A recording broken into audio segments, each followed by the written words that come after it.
Breaking news. Hyderabad గీతం యూనివర్సిటీకి టీఎస్పీడీసీఎల్ నోటీసులు ఇచ్చింది. 2008 నుంచి కరెంటు బిల్లులు చెల్లించకుండా 118 కోట్ల బిల్లులు బకాయి పడింది.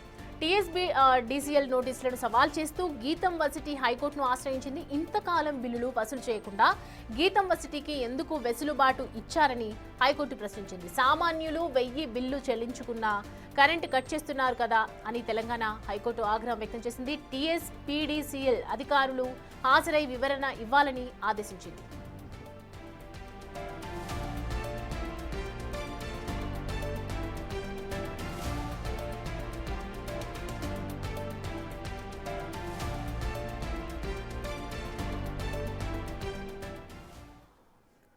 రైట్, ఈ అంశానికి సంబంధించి పూర్తి డీటెయిల్స్ అందించడానికి మా ప్రతినిధి సురేష్ మనకి అందుబాటులో ఉన్నారు.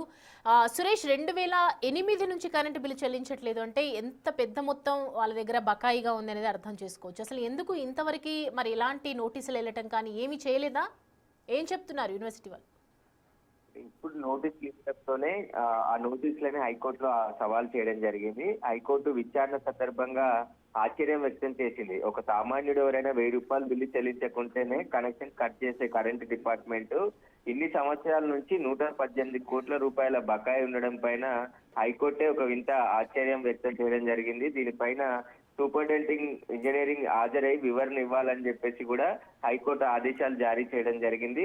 అయితే 2008 నుంచి కూడా కరెంటు బిల్లు చెల్లించకపోవడం సంబంధించి కూడా హైకోర్టు విచారణ సందర్భంగా ఇన్ని సంవత్సరాలు ఎలా ఆగారని చెప్పేసి ఎలక్ట్రిసిటీ డిపార్ట్మెంట్ నే క్వశ్చన్ చేయడం జరిగింది. ఎవరైనా కరెంటు బిల్లు చెల్లించకుంటే ఒక 1000 రూపాయలు ఉంటేనే వాళ్ళ కనెక్షన్ కట్ చేసి బిల్లు కట్టిన తర్వాతే రీకనెక్షన్ చేసే ఎలక్ట్రిసిటీ డిపార్ట్మెంట్ గీతం యూనివర్సిటీ ఇన్ని సంవత్సరాల నుంచి 2008 నుంచి కూడా బిల్లు చెల్లించకపోవడం, ఆ తర్వాత ఇన్ని రోజుల తర్వాత నోటీసులు ఇస్తే ఆ నోటీసులని హైకోర్టులో సవాల్ చేయడంతో గీతం యూనివర్సిటీకి సంబంధించిన పిటిషన్ విచారిస్తూ దీనికి సంబంధించి పూర్తి వివరణ ఇవ్వాలని చెప్పేసి కూడా సూపరింటెండెంట్ ఆఫ్ ఇంజనీరింగ్ హాజరయ్యి కోర్టులో వివరణ ఇవ్వాలని చెప్పేసి కూడా హైకోర్టు ఆదేశాలు జారీ చేయడం జరిగింది. మొత్తం 18 కోట్లు చెల్లించాలని చెప్పేసి కూడా ఎలక్ట్రిసిటీ డిపార్ట్మెంట్ గీతం యూనివర్సిటీకి నోటీసులు జారీ చేయడం జరిగింది. ఆ నోటీసులనే హైకోర్టులో సవాల్ చేయడంతో హైకోర్టే ఆశ్చర్యపోవాల్సిన పరిస్థితి ఏర్పడింది. అసలు గీతం యూనివర్సిటీకి 2008 నుంచి ఇప్పటి వరకు ఎందుకు బిల్లు చెల్లించకుండా కరెంట్ సప్లై చేస్తున్నారని కూడా హైకోర్టు ప్రశ్నించడం జరిగింది.